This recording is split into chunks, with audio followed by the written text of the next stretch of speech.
شہوانیت اور بے حیائی کی وبا۔ فواحش کی یہ کثرت اور مقبولیت شہوانی جذبات کے جس اشتعال کا نتیجہ ہے، وہ لٹریچر، تصاویر، سینما، تھیٹر، رقص اور برہنگی و بے حیائی کے عام مظاہروں سے رونما ہوتا ہے۔ خود غرض سرمایہ داروں کا ایک پورا لشکر ہے جو ہر ممکن تدابیر سے عوام کی شہوانی پیاس کو بھڑکانے میں لگا ہوا ہے اور اس ذریعے سے اپنے کاروبار کو فروغ دے رہا ہے۔ روزانہ اور ہفتہ وار اخبارات، مصور جرائد اور نصف ماہی اور ماہوار رسالے انتہا درجے کے فحش مضامین اور شرمناک تصویریں شائع کرتے ہیں، کیونکہ اشاعت بڑھانے کا یہ سب سے زیادہ مؤثر ذریعہ ہے۔ اس کام میں اعلیٰ درجے کی ذہانت، فنکاری اور نفسیات کی مہارت صرف کی جاتی ہے تاکہ شکار کسی طرف سے بچ کر نہ جا سکے۔ ان کے علاوہ صنفی مسائل پر حد درجے ناپاک لٹریچر، پیمفلٹس اور کتابوں کی شکل میں نکلتے رہتے ہیں، جن کی کثرت اشاعت کا یہ حال ہے کہ ایک ایڈیشن 50,000 کی تعداد میں چھپتا ہے اور بسا اوقات 60 ایڈیشنز تک کی نوبت پہنچ جاتی ہے۔ بعض اشاعت خانے تو صرف اسی لٹریچر کی اشاعت کے لیے مخصوص ہیں۔ بہت سے اہل قلم ایسے ہیں جو اسی ذریعے سے شہرت اور عزت کے مرتبے پر پہنچتے ہیں۔ اب کسی فحش کتاب کا لکھنا کسی کے لیے بے عزتی نہیں ہے، بلکہ اگر کتاب مقبول ہو جائے تو ایسے مصنفین فرینچ اکیڈمی کے ممبر یا کم از کم کروئے ڈی اونیے کے مستحق ہو جاتے ہیں۔ حکومت ان تمام بے شرمیوں اور ہیجان انگیزیوں کو ٹھنڈے دل سے دیکھتی رہتی ہے۔ کبھی کوئی بہت ہی زیادہ شرمناک چیز شائع ہو گئی تو پولیس نے بادل نخواستہ چالان کر دیا، مگر اوپر فراخ دل عدالتیں بیٹھی ہیں جن کی بارگاہ عدل سے اس قسم کے مجرموں کو صرف تنبیہ کر کے چھوڑ دیا جاتا ہے، کیونکہ جو لوگ عدالت کی کرسیوں پر جلوہ فرما ہوتے ہیں ان میں سے اکثر اس لٹریچر سے لطف اندوز ہوتے رہتے ہیں، اور بعض حکام عدالت کا اپنا قلم فحش صنفی لٹریچر کی تصنیف سے آلودہ ہوتا ہے۔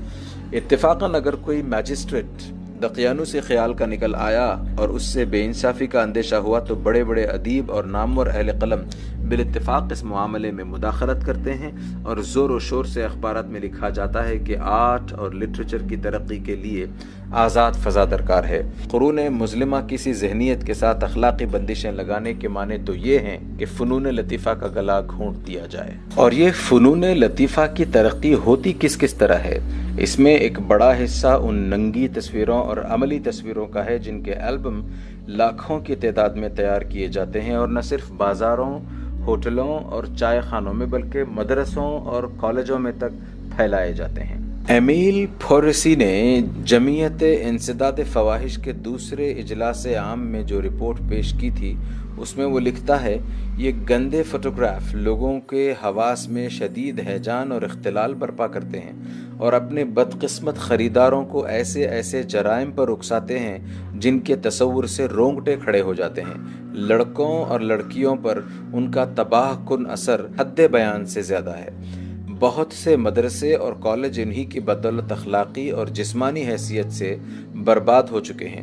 خصوصاً لڑکیوں کے لیے تو کوئی چیز اس سے زیادہ غارت گر نہیں ہو سکتی، اور انہی فنون لطیفہ کی خدمت تھیٹر، سینما، میوزک ہال اور قہوہ خانوں کی تفریحات کے ذریعے سے ہو رہی ہے۔ وہ ڈرامے جن کی تمثیل کو فرینچ سوسائٹی کے اونچے سے اونچے طبقے دلچسپی کے ساتھ دیکھتے ہیں اور جن کے مصنفین اور کامیاب نقالوں پر تحسین و آفرین کے پھول نچھاور کیے جاتے ہیں، بلا استثناء سب کے سب شہوانیت سے لبریز ہیں، اور ان کی نمایاں خصوصیت بس یہ ہے کہ اخلاقی حیثیت سے جو کیریکٹر بدترین ہو سکتا ہے اس کو ان میں مثل اعلیٰ اور اسوہ حسنہ بنا کر پیش کیا جاتا ہے۔ پھول بیورو کے بقول 30-40 سال سے ہمارے ڈرامہ نگار زندگی کے جو نقشے پیش کر رہے ہیں ان کو دیکھ کر اگر کوئی شخص ہماری تمدنی زندگی کا اندازہ لگانا چاہے تو وہ بس یہ سمجھے گا کہ ہماری سوسائٹی میں جتنے شادی شدہ جوڑے ہیں سب خائن اور ازدواجی وفاداری سے عاری ہیں۔ شوہر یا بیوقوف ہوتا ہے یا بیوی کے لیے بلائے جان، اور بیوی کی بہترین صفت اگر کوئی ہے تو وہ یہ کہ ہر وقت شوہر سے دل برداشتہ ہونے اور ادھر ادھر دل لگانے کے لیے تیار ہے۔ اونچی سوسائٹی کے تھیٹروں کا جب یہ حال ہے تو عوام کے تھیٹروں اور تفریح گاہوں کا جو رنگ ہوگا اس کا اندازہ بآسانی کیا جا سکتا ہے۔ بدترین آوارہ لوگ جس زبان، جن اداؤں اور جن عریانیوں سے مطمئن ہو سکتے ہیں وہ بغیر کسی شرم و حیا اور لاگ لپیٹ کے وہاں پیش کر دی جاتی ہیں، اور عوام کو اشتہارات کے ذریعے سے یہ یقین دلایا جاتا ہے کہ تمہاری شہوانی پیاس جو کچھ مانگتی ہے وہ سب یہاں حاضر ہے۔ ہمارا اسٹیج تکلف سے خالی اور حقیقت پر مبنی ریئلسٹک ہے۔ ایمیل پورسی نے اپنی رپورٹ میں متعدد مثالیں پیش کی ہیں جو مختلف تفریح گاہوں میں گشت لگا کر جمع کی گئی تھیں۔ ناموں کو اس نے حروف تہجی کے پردے میں چھپا دیا ہے۔ بے میں ایکٹرز کے گیت، مونولوگز اور حرکات انتہا درجے کے فحش تھے، اور پردے پر جو پس منظر پیش کیا گیا تھا وہ بعض صنفی اختلاط کے آخری مدارج تک پہنچتے پہنچتے رہ گیا تھا۔ 1000 سے زیادہ تماشائی موجود تھے جن میں شرفا بھی نظر آتے تھے، اور سب عالم بے خودی میں صدا ہائے آفرین و مرحبا بلند کر رہے تھے۔ نون میں چھوٹے چھوٹے گیت اور ان کے درمیان چھوٹے چھوٹے بول اور ان کے ساتھ حرکات و سکنات بے شرمی کی انتہا کو پہنچے ہوئے تھے۔ بچے اور کم سن نوجوان اپنے والدین کے ساتھ بیٹھے ہوئے اس تماشے کو دیکھ رہے تھے اور پرجوش طریقے سے ہر شدید بے شرمی پر تالیاں بجاتے تھے۔ لام میں حاضرین کے ہجوم نے 5 مرتبہ شور مچا کر ایک ایسی ایکٹریس کو اعادے پر مجبور کیا جو اپنے ایکٹ کو ایک حد درجے فحش گیت پر ختم کرتی تھی۔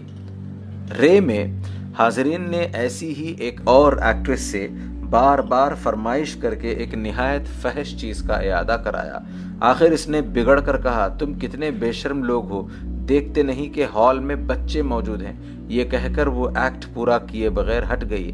چیز اتنی فحش تھی کہ وہ عادی مجرمہ بھی اس کی تکرار کو برداشت نہ کر سکتی تھی۔ زے میں تماشا ختم ہو جانے کے بعد ایکٹریسوں پر لاٹری ڈالی گئی۔ لاٹری کے ٹکٹ خود ایکٹریس 10 سینٹیم میں فروخت کر رہی تھیں۔ جس شخص کے نام جو ایکٹریس نکل آئی وہ اس رات کے لیے اس کی تھی۔ پول بیورو لکھتا ہے کہ بسا اوقات سٹیج پر بالکل برہنہ عورتیں تک پیش کر دی جاتی ہیں جن کے جسم پر کپڑے کے نام کا ایک تار بھی نہیں ہوتا۔ ایڈولف بریسا نے ایک مرتبہ فرانس کے مشہور اخبار ٹائمس میں ان چیزوں پر احتجاج کرتے ہوئے لکھا کہ اب بس اتنی کسر رہ گئی ہے کہ سٹیج پر فعل مباشرت کا منظر پیش کر دیا جائے، اور یہ سچ ہے کہ آرٹ کی تکمیل تو اسی وقت ہوگی۔ منع حمل کی تحریک اور صنفیات، سیکسول سائنسز کے نام نہاد علمی اور طبی لٹریچر نے بھی بے حیائی پھیلانے اور لوگوں کے اخلاق بگاڑنے میں بڑا حصہ لیا ہے۔ پبلک جلسوں میں تقریروں اور میجک لینٹن کے ذریعے اور مطبوعات میں تصاویر اور تشریحی بیانات کے ذریعے حمل اور اس سے متعلق اور مانع حمل آلات کے طریقے استعمال کی وہ تفصیلات بیان کی جاتی ہیں جن کے بعد کوئی چیز قابل اظہار باقی نہیں رہ جاتی۔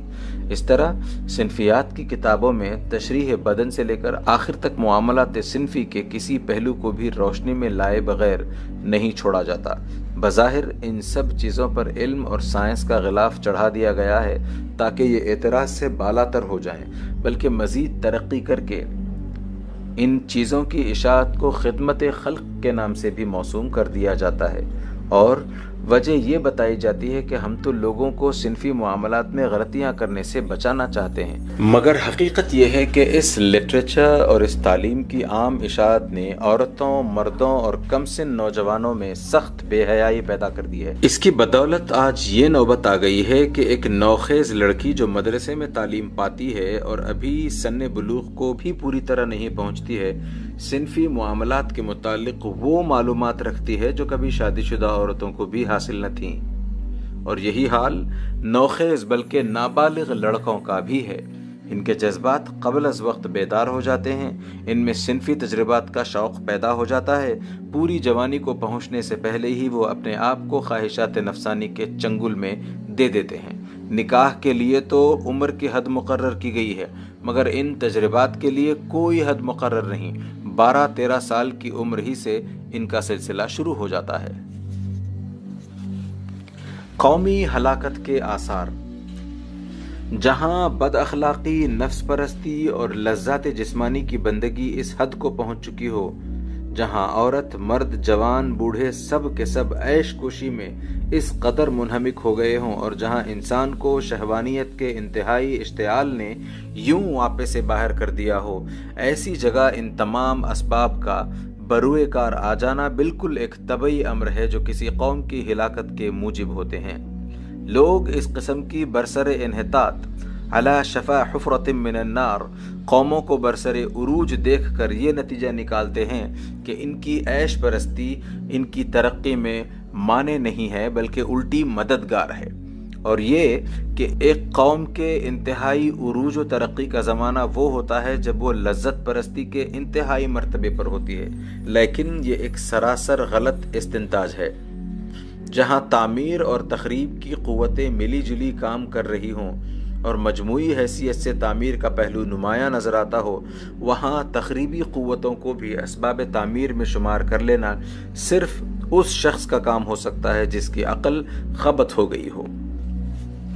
مثال کے طور پر، اگر ایک ہوشیار تاجر اپنی ذہانت، محنت اور آزمودہ کاری کے سبب لاکھوں روپیہ کما رہا ہے اور اس کے ساتھ وہ مے نوشی، قمار بازی اور عیاشی میں بھی مبتلا ہو گیا ہے، تو آپ کتنی بڑی غلطی کریں گے اگر اس کی زندگی کے ان دونوں پہلوؤں کو اس کی خوشحالی اور ترقی کے اسباب میں شمار کر لیں۔ دراصل اس کی صفات کا پہلا مجموعہ اس کی تعمیر کا موجب اور دوسرا مجموعہ اس کی تخریب میں لگا ہوا ہے۔ پہلے مجموعے کی طاقت سے اگر عمارت قائم ہے تو اس کے معنی یہ نہیں ہے کہ دوسرے مجموعے کی تخریبی طاقت اپنا اثر نہیں کر رہی ہے۔ ذرا گہری نظر سے دیکھیے تو پتہ چلے گا کہ یہ تخریبی قوتیں اس کے دماغ اور جسم کی طاقتوں کو برابر کھائے جا رہی ہیں، اس کی محنت سے کمائی ہوئی دولت پر ڈاکہ ڈال رہی ہیں اور اس کو بتدریج تباہ کرنے کے ساتھ ساتھ ہر وقت اس طاق میں لگی ہوئی ہیں کہ کب ایک فیصلہ کن حملے کا موقع ملے اور یہ ایک ہی وار میں اس کا خاتمہ کر دیں۔ قمار بازی کا شیطان کسی بری گھڑی اس کی عمر بھر کی کمائی کو ایک سیکنڈ میں غارت کر سکتا ہے، اور وہ اس گھڑی کا منتظر بیٹھا ہے۔ مے نوشی کا شیطان وقت آنے پر اس سے عالم مدہوشی میں ایسی غلطی کرا سکتا ہے جو یک لخت اسے دیوالیہ بنا کر چھوڑ دے، اور وہ بھی گھات میں لگا ہوا ہے۔ بدکاری کا شیطان بھی اس گھڑی کا انتظار کر رہا ہے جب وہ اسے قتل یا خودکشی یا کسی اور اچانک تباہی میں مبتلا کر دے۔ تم اندازہ نہیں کر سکتے کہ اگر وہ ان شیاطین کے چنگل میں پھنسا ہوا نہ ہوتا تو اس کی ترقی کا کیا حال ہوتا۔ ایسا ہی معاملہ ایک قوم کا بھی ہے۔ وہ تعمیری قوتوں کے بل پر ترقی کرتی ہے، مگر صحیح رہنمائی نہ ملنے کی وجہ سے ترقی کی طرف چند ہی قدم بڑھانے کے بعد خود اپنی تخریب کے اسباب فراہم کرنے لگتی ہے۔ کچھ مدت تک تعمیری قوتیں اپنے زور میں اسے آگے بڑھائے لیے چلتی ہیں، مگر اس کے ساتھ تخریبی قوتیں اس کی زندگی کی طاقت کو اندر ہی اندر گھن کی طرح کھا جاتی ہیں، یہاں تک کہ آخر کار اسے اتنا کھوکھلا کر دیتے ہیں کہ ایک اچانک صدمہ اس کی قصر عظمت کو آن کی آن میں پیوند خاک کر سکتا ہے۔ یہاں مختصر طور پر ہم ان بڑے بڑے نمایاں اسباب ہلاکت کو بیان کریں گے جو فرینچ قوم کے اس غلط نظام معاشرت نے ان کے لیے پیدا کیے ہیں۔ جسمانی قوتوں کا انحطاط۔ شہوانیت کے اس تسلط کا اولین نتیجہ یہ ہوا کہ فرانسیسیوں کی جسمانی قوت رفتہ رفتہ جواب دیتی چلی جا رہی ہے۔ دائمی ہیجانات نے ان کے اعصاب کمزور کر دیے ہیں، خواہشات کی بندگی نے ان میں خبت اور برداشت کی طاقت کم ہی باقی چھوڑی ہے، اور امراض خبیثہ کی کثرت نے ان کی صحت پر نہایت مہلک اثر ڈالا ہے۔ 20ویں صدی کے آغاز سے یہ کیفیت ہے کہ فرانس کے فوجی حکام کو مجبوراً ہر چند سال کے بعد نئے ریکروٹوں کے لیے جسمانی اہلیت کے معیار کو گھٹا دینا پڑتا ہے، کیونکہ اہلیت کا جو پہلے معیار تھا اب اس معیار کے نوجوان قوم میں کم سے کم تر ہوتے جا رہے ہیں۔ یہ ایک معتبر پیمانہ ہے جو تھرمامیٹر کی طرح قریب یقینی صحت کے ساتھ بتاتا ہے کہ فرینچ قوم کی جسمانی قوتیں کتنی تیزی کے ساتھ بتدریج گھٹ رہی ہیں۔ امراض خبیثہ اس تنزل کے اسباب میں سے ایک اہم سبب ہے۔ جنگ عظیم اول کے ابتدائی 2 سالوں میں جن سپاہیوں کو محض آتش کی وجہ سے رخصت دے کر ہسپتالوں میں بھیجنا پڑا تھا، ان کی تعداد 75,000 تھی۔ صرف ایک متوسط درجے کی فوجی چھاونی میں بیک وقت 242 سپاہی اس مرض میں مبتلا ہو گئے۔ ایک طرف اس وقت کی نزاکت کو دیکھیے کہ فرانسیسی قوم کی موت اور حیات کا فیصلہ درپیش تھا اور اس کے وجود و بقا کے لیے ایک ایک سپاہی کی جاں فشانی درکار تھی۔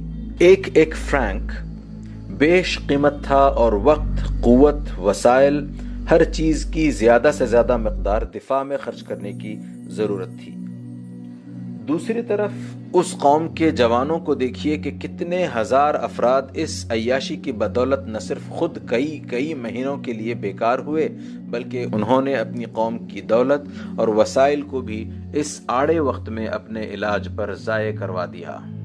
ایک فرانسیسی ماہر فن ڈاکٹر لریڈ کا بیان ہے کہ فرانس میں ہر سال صرف آتش اور اس کے پیدا کردہ امراض کی وجہ سے 30,000 جانیں ضائع ہوتی ہیں، اور دق کے بعد یہ مرض سب سے زیادہ ہلاکتوں کا باعث ہوتا ہے۔ یہ صرف ایک مرض خبیث کا حال ہے، اور امراض خبیثہ کی فہرست صرف اسی ایک مرض پر مشتمل نہیں ہے۔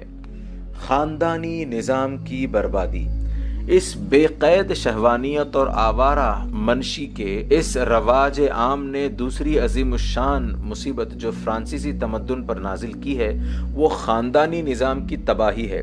خاندان کا نظام عورت اور مرد کے اس مستقل اور پائیدار تعلق سے بنتا ہے جس کا نام نکاح ہے۔ اسی تعلق کی بدولت افراد کی زندگی میں سکون، استقلال اور ثبات پیدا ہوتا ہے۔ یہی چیز ان کی انفرادیت کو اجتماعیت میں تبدیل کرتی ہے اور انتشار یعنی اینکی کے میلانات کو دبا کر انہیں تمدن کا خادم بناتی ہے۔ اسی نظام کے دائرے میں محبت اور امن و ایثار کی وہ پاکیزہ فضا پیدا ہوتی ہے جس میں نئی نسلیں صحیح اخلاق، صحیح تربیت اور صحیح قسم کی تعمیر سیرت کے ساتھ پروان چڑھ سکتی ہیں۔ لیکن جہاں عورتوں اور مردوں کے ذہن سے نکاح اور اس کے مقصد کا تصور بالکل ہی نکل گیا ہو، اور جہاں صنفی تعلق کا کوئی مقصد شہوانی آگ کو بجھا لینے کے سوا لوگوں کے ذہن میں نہ ہو، اور جہاں ذواقین اور ذواقات کے لشکر بھونروں کی طرح پھول کا رس لیتے پھرتے ہوں، وہاں یہ نظام نہ قائم ہو سکتا ہے نہ قائم رہ سکتا ہے۔ وہاں عورتوں اور مردوں میں یہ صلاحیت ہی باقی نہیں رہتی کہ ازدواج کی ذمہ داریوں اور اس کے حقوق و فرائض اور اس کے اخلاقی انضباط کا بوجھ سہار سکیں، اور ان کی ذہنی اور اخلاقی کیفیت کا یہ اثر ہوتا ہے کہ ہر نسل کی تربیت پہلی نسل سے بدتر ہوتی ہے۔ افراد میں خود غرضی و خود سری اتنی ترقی کر جاتی ہے کہ تمدن کا شیرازہ بکھرنے لگتا ہے۔ نفوس میں تلون اور سیماب نوشی اتنی بڑھ جاتی ہے کہ قومی سیاست اور اس کے بین الاقوامی رویے میں بھی کوئی ٹھہراؤ باقی نہیں رہتا۔ گھر کا سکون بہم نہ پہنچنے کی وجہ سے افراد کی زندگیاں تلخ اور تلخ تر ہوتی جاتی ہیں، اور ایک دائمی اضطراب ان کو کسی کل چین نہیں لینے دیتا۔ یہ دنیاوی جہنم کا عذاب ہے جسے انسان اپنی احمقانہ لذت طلبی کے جنون میں خود مول لیتا ہے۔ فرانس میں سالانہ 7-8 فی ہزار کا اوسط ان مردوں اور عورتوں کا ہے جو ازدواج کے رشتے میں منسلک ہوتے ہیں۔ یہ اوسط خود اتنا کم ہے کہ اسے دیکھ کر آسانی کے ساتھ اندازہ کیا جا سکتا ہے کہ آبادی کا کتنا کثیر حصہ غیر شادی شدہ ہے۔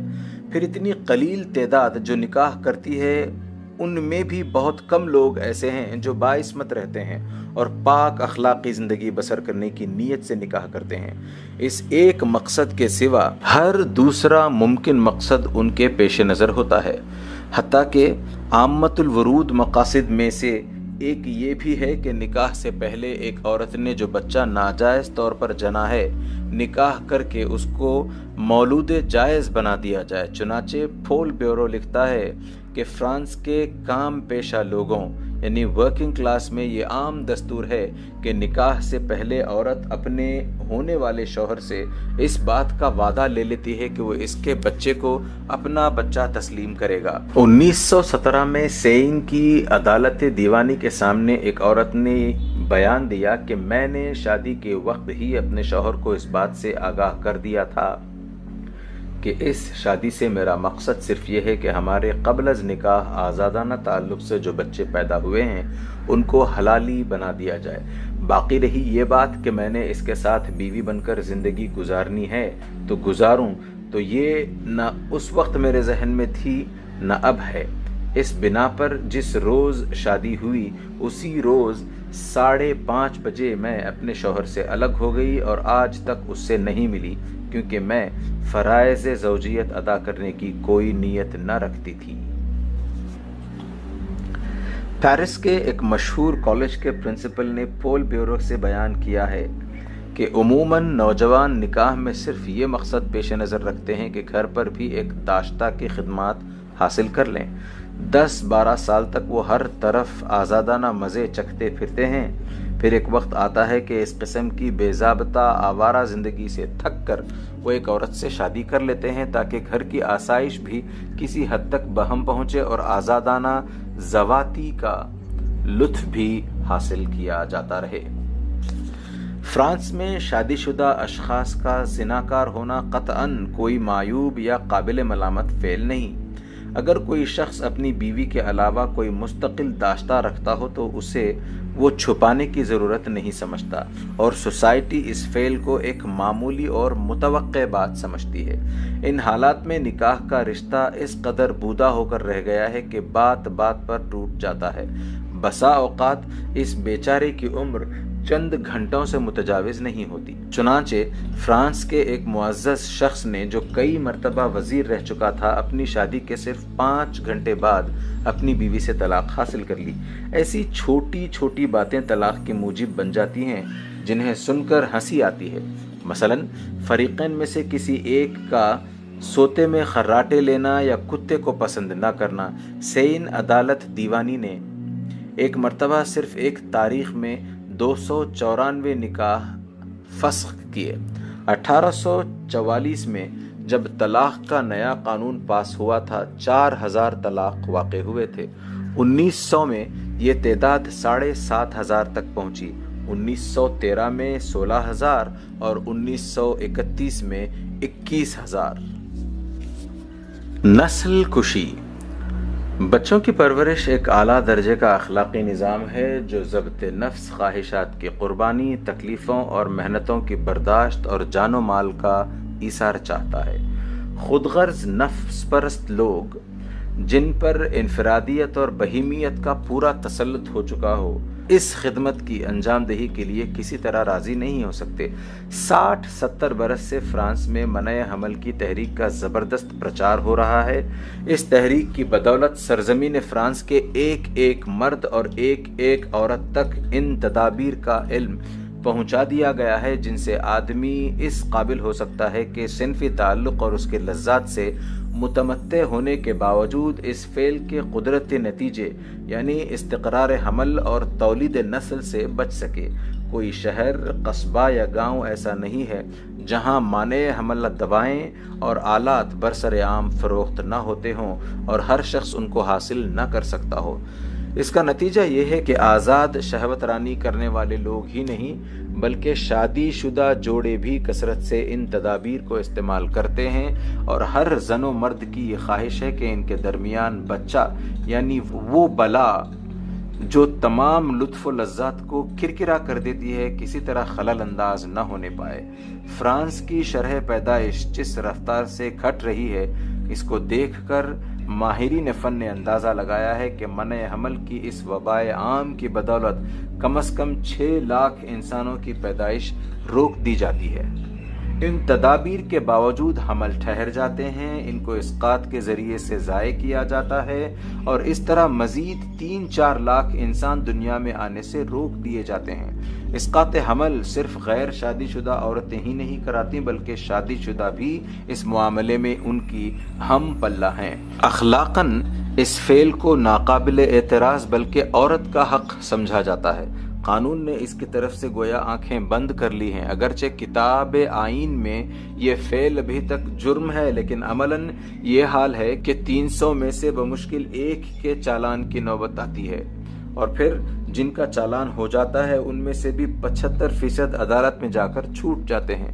اسقاط کی طبی تدابیر اتنی آسان اور اس قدر معلوم عوام کر دی گئی ہیں کہ اکثر عورتیں خود ہی اسقاط کر لیتی ہیں، اور جو نہیں کر سکتی انہیں طبی امداد حاصل کرنے میں کوئی دقت نہیں۔ پیٹ کے بچے کو ہلاک کر دینا ان لوگوں کے لیے بالکل ایسا ہو گیا ہے جیسے کسی درد کرنے والے دانت کو نکلوا دینا۔ اس ذہنیت نے فطرت مادری کو اتنا مسخ کر دیا ہے کہ وہ ماں جس کے محبت کو دنیا ہمیشہ سے محبت کا بلند ترین منتہا سمجھتی رہی ہے، آج اپنی اولاد سے بیزار، متنفر بلکہ اس کی دشمن ہو گئی ہے۔ منع حمل اور اسقاط سے بچ کر جو بچے دنیا میں آ جاتے ہیں ان کے ساتھ سخت بے رحمی کا برتاؤ کیا جاتا ہے۔ اس دردناک حقیقت کو پول بیورو نے ان الفاظ میں بیان کیا ہے، کہتا ہے، آئے دن اخبارات میں ان بچوں کے مصائب کی اطلاعات شائع ہوتی رہتی ہیں جن پر ان کے ماں باپ سخت سے سخت ظلم ڈھاتے ہیں۔ اخباروں میں تو صرف غیر معمولی واقعات ہی کا تذکرہ آتا ہے، مگر لوگ واقف ہیں کہ عموماً ان بچوں ناخواندہ مہمانوں کے ساتھ کیسا بے رحمانہ برتاؤ کیا جاتا ہے، جن سے ان کے والدین صرف اس لیے دل برداشتہ ہیں کہ ان کمبختوں نے آ کر زندگی کا سارا لطف غارت کر دیا ہے۔ جرأت کی کمی اسقاط میں مانع ہو جاتی ہے اور اس طرح ان معصوموں کو آنے کا موقع مل جاتا ہے، مگر جب یہ آ جاتے ہیں تو انہیں اس کی پوری سزا بھگتنی پڑتی ہے۔ یہ بیزاری اور نفرت یہاں تک پہنچتی ہے کہ ایک مرتبہ ایک عورت کا 6 ماہ کا بچہ مر گیا تو وہ اس کی لاش کو سامنے رکھ کر خوشی کے مارے ناچی اور گائی اور اپنے ہمسایوں سے کہتی پھری کہ اب ہم دوسرا بچہ نہ ہونے دیں گے۔ مجھے اور میرے شوہر کو اس بچے کی موت سے بڑا اطمینان نصیب ہوا ہے۔ دیکھو تو صحیح ایک بچہ کیا چیز ہوتا ہے، ہر وقت روں روں کرتا رہتا ہے، گندگی پھیلاتا ہے اور آدمی کو کبھی اس سے نجات نصیب نہیں ہوتی۔ اس سے بھی زیادہ دردناک بات یہ ہے کہ بچوں کو قتل کرنے کی وبا تیزی کے ساتھ بڑھ رہی ہے، اور فرانسیسی حکومت اور اس کی عدالتیں اسقاط حمل کی طرح اس جرم عظیم کے معاملے میں بھی کمال درجے کا تغافل برت رہی ہیں۔ مثلاً فروری 1918 میں لوار کی عدالت میں 2 لڑکیاں اپنے بچوں کے قتل کے الزام میں پیش ہوئیں اور دونوں بری کر دی گئیں۔ ان میں سے ایک لڑکی نے اپنے بچے کو پانی میں ڈبو کر ہلاک کر دیا تھا۔ اس کے ایک بچے کو اس کے رشتہ دار پہلے سے پرورش کر رہے تھے اور اس دوسرے بچے کو بھی وہ پرورش کرنے کے لیے آمادہ تھے، مگر اس نے پھر بھی یہی فیصلہ کیا کہ اس غریب کو جیتا نہ چھوڑے۔ عدالت کی رائے میں اس کا جرم قابل معافی تھا۔ دوسری لڑکی نے اپنے بچے کا گلا گھونٹ کر مار دیا، اور جب گلا گھونٹنے پر بھی اس میں کچھ جان باقی رہ گئی تو دیوار پر مار کر اس کا سر پھوڑ دیا۔ یہ عورت بھی فرانسیسی ججوں اور جیوری کی نگاہ میں قصاص کی سزاوار نہ ٹھہری۔ اسی 18 عیسوی کے ماہ مارچ میں سین کی عدالت کے سامنے ایک رقاصہ پیش ہوئی جس نے اپنے بچے کی زبان حلق سے کھینچنے کی کوشش کی، پھر اس کا سر پھوڑا اور اس کا گلا کاٹ ڈالا۔ یہ عورت بھی جج اور جیوری کے رائے میں مجرم نہ تھی۔ جو قوم اپنی نسل کی دشمنی میں اس حد کو پہنچ جائے کہ اسے دنیا کی کوئی تدبیر فنا ہونے سے نہیں بچا سکتی، نئی نسلوں کی پیدائش ایک قوم کے وجود کا تسلسل قائم رکھنے کے لیے ناگزیر ہے۔ اگر قوم اپنی نسل کی دشمن ہے تو دراصل وہ اپنے آپ کی دشمن ہے، وہ خودکشی کر رہی ہے۔ کوئی بیرونی دشمن نہ ہو تب بھی وہ آپ اپنی ہستی کو مٹا دینے کے لیے کافی ہے۔ جیسا کہ میں پہلے بیان کر چکا ہوں، فرانس کی شرح پیدائش گزشتہ 60 سال سے پے ہم گرتی جا رہی ہے۔ کسی سال شرح اموات شرح پیدائش سے بڑھ جاتی ہے، کسی سال دونوں برابر رہتی ہیں، اور کبھی شرح پیدائش شرح اموات کی بنسبت مشکل سے 1/1000 زائد ہوتی ہے۔ دوسری طرف سرزمین فرانس میں غیر قوموں کے مہاجرین کی تعداد روز افزوں ہے، چنانچہ 1931 میں فرانس کی 4,18,00,000 کی آبادی میں 28,90,000 غیر قوموں کے لوگ تھے۔